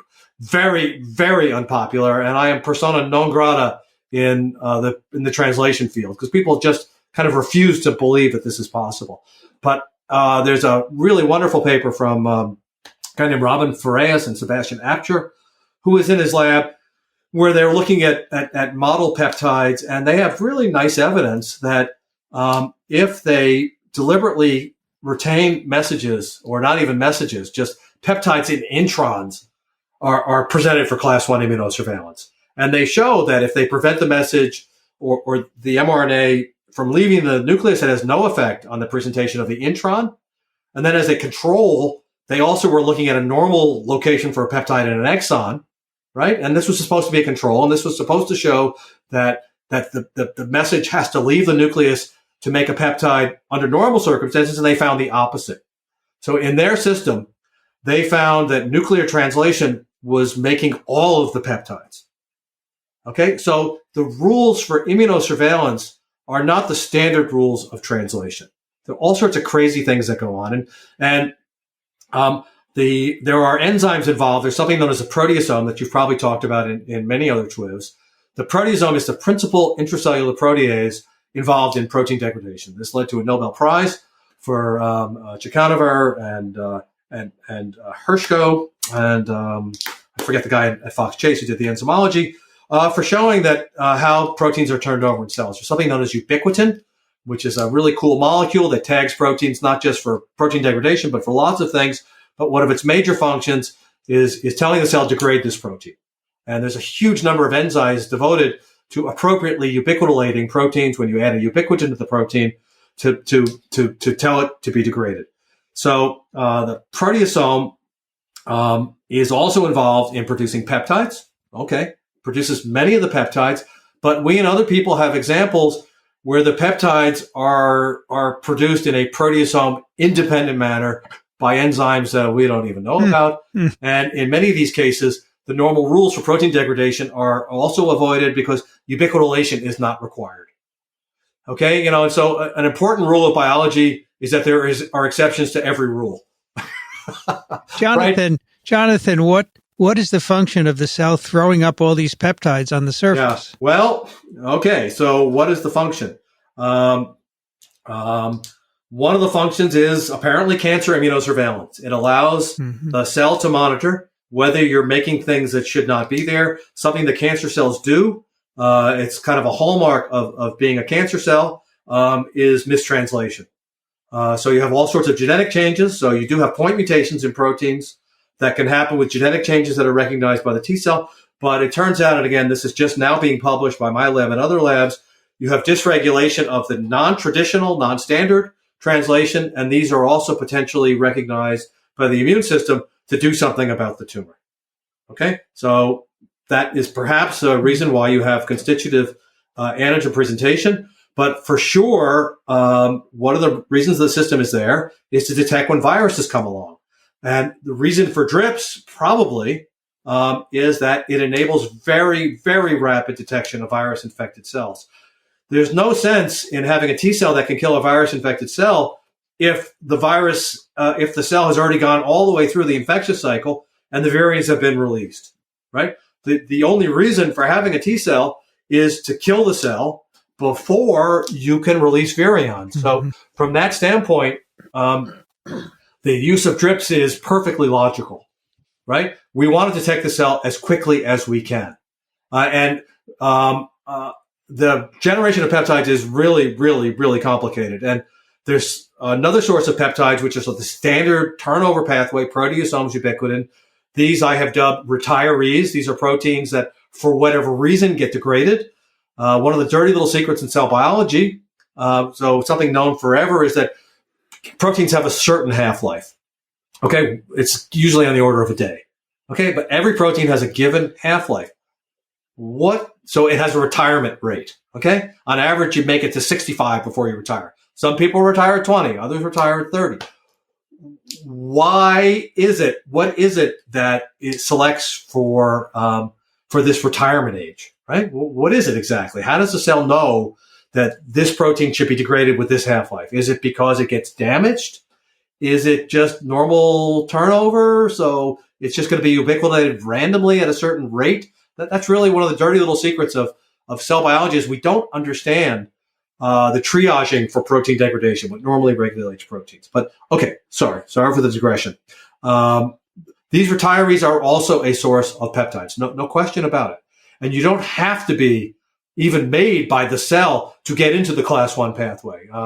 One of Jack and my early papers was showing if you took enough flu virus and you made it fuse with cells using getting a lot into cells, the proteins from the virion could get into the class 1 pathway.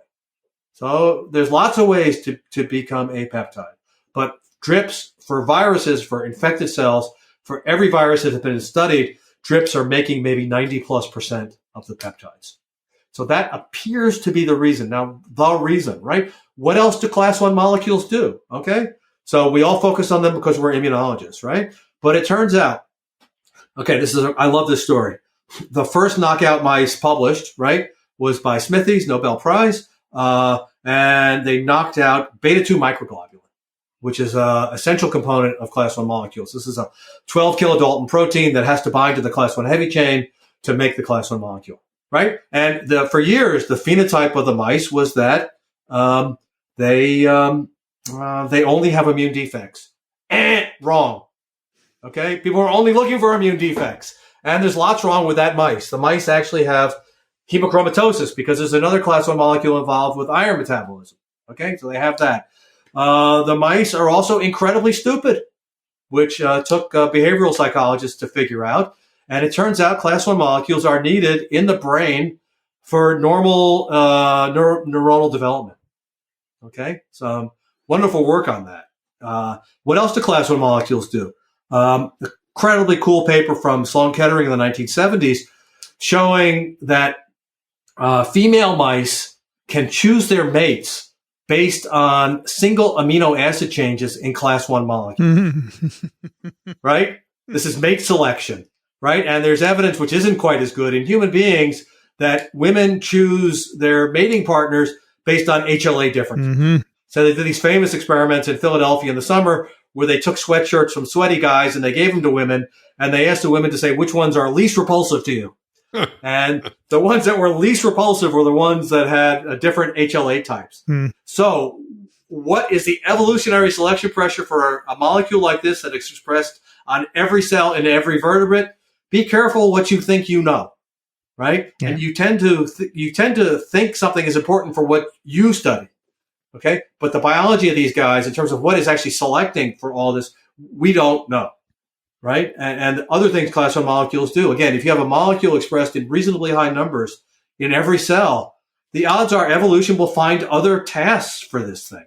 Right? It's just a useful working assumption that everything you study in the cell has multiple functions. So back to our virus infection. What happened? Rich. I just want to extend this now to what happens. What's the role of all of this MHC1 and T cells in a virus infection? How does this help the immune response? Okay, so not clear. You make a lot of T cells, so the odds are they're doing something important. In mice, it's quite easy to show that T cells work, right? That they can provide protection against lots of different animal models. So there, it's quite simple to show that CD8 T cells are doing things. In humans, it's basically an assumption. I think a reasonable one, but it's really, really hard to get completely convincing evidence for what they're doing. In flu, for example, probably 1% of your T cells or more are flu specific. So why so many? Because every year, every other year, you're probably infected subclinically or so with flu. Plus, we could talk about how vaccines might induce CD8 T cells. We probably should get to that today. So what are they doing? They're probably providing protection. There's something known as a resident memory T cell, which were just discovered by Dave Massapus and others in the last few years. These are T cells that are hanging out in lungs, in the gut, in organs likely to encounter viruses of skin. And these guys are ready to go. So if a virus evades antibodies that are there and manage to infect the cell, they can be killed immediately by a cytotoxic T cell. That would be the idea. And that's probably how it works. But in just given examples of viruses, we don't really know how anything works. I mean, with the herpes viruses, we know that in people, I think from immunosuppression, we know that the T cells are required to maintain latency of many of the herpes viruses. So if a virus infects a cell, now we have being made in that cell a foreign protein. And presumably the peptides from that protein wind up presented on the surface of that cell in complex with MHC1. So now we have an unfamiliar MHC1 peptide complex on the surface of the cell relative to the cell's experience. Perfectly said. So, hold on one second, Rich. Every viral protein is a potential source of peptide. Yeah, and that's important. Even if the protein is secreted, it doesn't matter. There are drips from all of these viral proteins. And so in the case of coronavirus, let's just talk about S, right? So S is the surface protein of coronavirus. That's going to be the target of neutralizing antibodies. But if we have a vaccine that is biosynthesizing S in target cells in a vaccinee, okay, it can provide peptides for MHC class 1 immunosurveillance as well. So let me just dwell on that point a little bit. Okay, so there's two different rules here. There are the rules for T cell recognition in terms of killing an infected cell. So that's a T cell that's not a naive T cell. T cells are very, very dangerous. Okay, and many T cells escape the thymus that are self-reactive, and they are controlled by something known as peripheral tolerance. Okay, so that's what the checkpoint inhibitors are doing. There's lots of checkpoints for T cells, and they turn off because being anti-self is not good. You can die from autoimmunity. Okay, so turning on a memory T cell is much, much easier than turning on a naive T cell, because making a T cell is a dangerous thing. So the immune system does not let just anybody turn on naive T cells. So let's just say we have a vaccine, like we have a COVID-19 vaccine, and we need to make a memory T cell response. So we have to activate naive T cells. This can only be done, as far as we know, by a specialized cell called a dendritic cell. This is a cell that Ralph Steinman got a Nobel Prize for. He's the only person to posthumously get the Nobel Prize because tragically he died just a few days before it. Ralph spent his whole career working out the biology of these cells. This is a kind of an innate immune cell that is specialized in turning on T cells. So these are cells that can be in the periphery. They can live in a lymph node. If they're in the periphery, they can be infected with the virus or collect material from a virus-infected cell and bring it to a lymph node.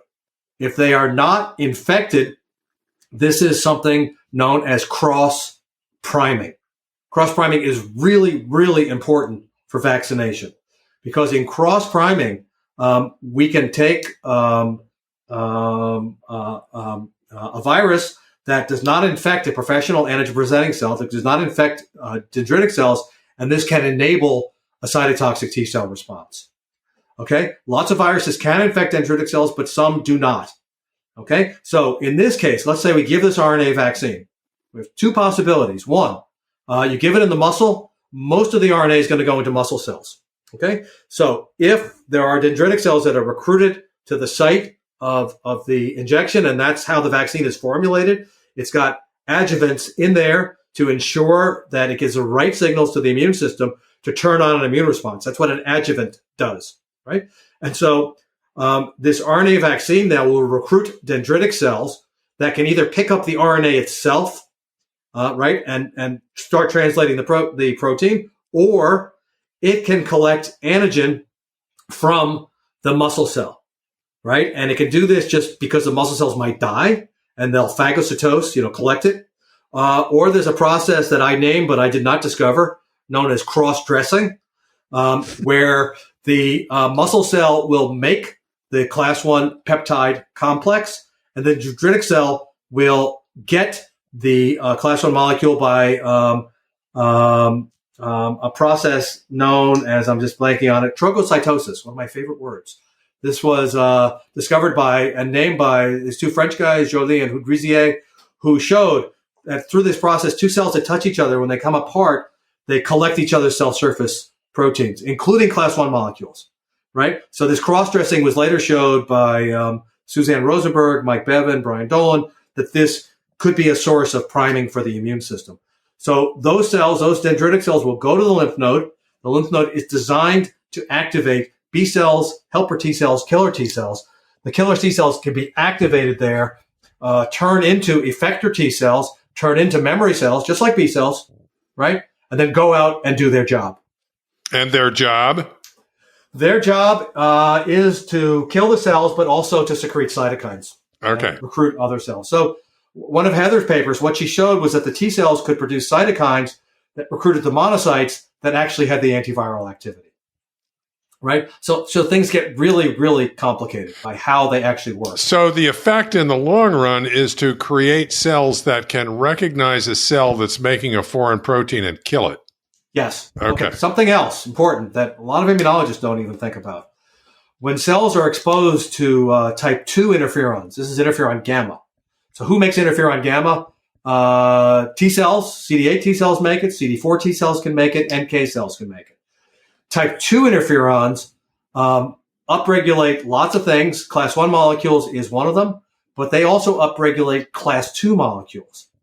And a paper a long time ago, a guy named Dave Kaplan working with Tom Bracciali showed that helper cells kill very efficiently. And they only need class 2 on a target cell. So normally we think of class 2 molecules as only being expressed by immune cells like dendritic cells or macrophages. But it turns out that every cell can express class 2 as well as class 1 if they're exposed to interferon. And guess what? A couple of days into an infection from NK cells alone, you're going to have gamma interferon around, and everybody's going to be making class 2 as well as class 1. So the helper cells can also be contributing to the antiviral effect, not just by helping the CD8 cells and the B cells, but also directly in the site of the inflammation. And, if you do histology on virus-infected tissues, it's really interesting. It's not just CD8 cells and CD4 cells that are there, but, NKs and CD8s are there, but CD4s are recruited. And this blows my mind. B cells are recruited. Half of the lymphocytes in a typical viral infected tissue are B cells. So why is a B cell there? Isn't the point of a B cell to be like a long-range bomber that's going to drop its load from 40,000 feet? But no, I mean, they come to the site of infection, and guess what? B cells don't just make antibodies. They do other things. They make cytokines. They do God knows what. Mm-hmm. Right? And, so people out there, the immunology textbooks are really, really thick, and it looks like we know a lot, which we kind of do. But what you don't know is always infinite compared to what you know. So, right? John, when we vaccinate people, we measure antibody responses. We don't look at T cells typically, right? So is there a role for T cells in vaccines or not? Don't know. Right? Probably. Certainly helper T cells are needed because you can't really get a good B cell response without helper T cells. Sure. So without helper T cells, you can't class switch and you can't affinity mature. So the B cell ballet that goes on requires helper T cells. Right. The killer T cells are probably almost certainly doing useful things. What are the vaccines that are most effective? Well, a lot of them are attenuated vaccines, aren't they? Mm-hmm. Right. And so they're going to induce everything. Yeah. What's the gold standard for being immunized against something? According to virologists and immunologists, it's to be infected by that thing. Mm-hmm. Right. So then you're going to get the full array of immune effector mechanisms. Yeah, so the CD8 T cells, I'm not saying they're absolutely necessary because they're not, because there obviously are successful vaccines that aren't supposed to induce T cells. Okay. Which gets me to the point of, these are classical rules. Can proteins themselves activate T cells? They almost certainly can. Mm-hmm. So once you have memory T cells, the rules for activating them are relaxed. And there are nice papers, clearly showing that you can get activation of T cells with just protein, no infection involved, no biosynthesis involved. Naive T cells, are there exceptions to the rules? There must be. And again, Jack and I showed eons ago that if you load proteins into the cytosol of the right cell, you can make peptides in the right place. So even something like, I was going to say hepatitis B, it can't be working by T cells. I don't actually know that. And just because you couldn't measure a T cell response doesn't mean it isn't there. A human being, you're greatly restricted by what you can measure. You're basically, with very few exceptions, you're stuck with measuring what's in the blood, right? And so these are peripheral blood mononuclear cells, and that doesn't tell you everything that's going on. Yeah. Even in a mouse, where you can get every organ, you never know what you miss, right? So I can't tell you that any vaccine is only antibody-based. That being said, there's plenty of good evidence that antibodies can be protective. And in human beings, probably the best evidence is passive immunotherapy. Yeah, sure. Right? Dating back to von Behring, that you can protect people against even viruses just with antibodies. So, yeah. All right. That's TWiV 597. You can find it on any podcast player. And you can find all the show notes at microbe.tv/TWiV. Questions and comments, TWiV@microbe.tv. If you like what we do, consider supporting us financially. Microbe.tv/contribute. Guest today from NIH, Jon Yewdell. Thanks, John. Pleasure. It was great. I really learned a lot. Rich Condit is an emeritus professor, University of Florida, Gainesville, currently residing in Austin, Texas. Thank you, Rich. Sure enough, I learned a lot too. This is great. I'm Vincent Racaniello. You can find me at virology.blog. Thanks to ASV and ASM for their support of TWiV, Ronald Jenkins for the music. This episode of TWiV was recorded, edited, and posted by me, Vincent Racaniello. You've been listening to This Week in Virology. Thanks for joining us. We'll be back next week. Another TWiV is viral.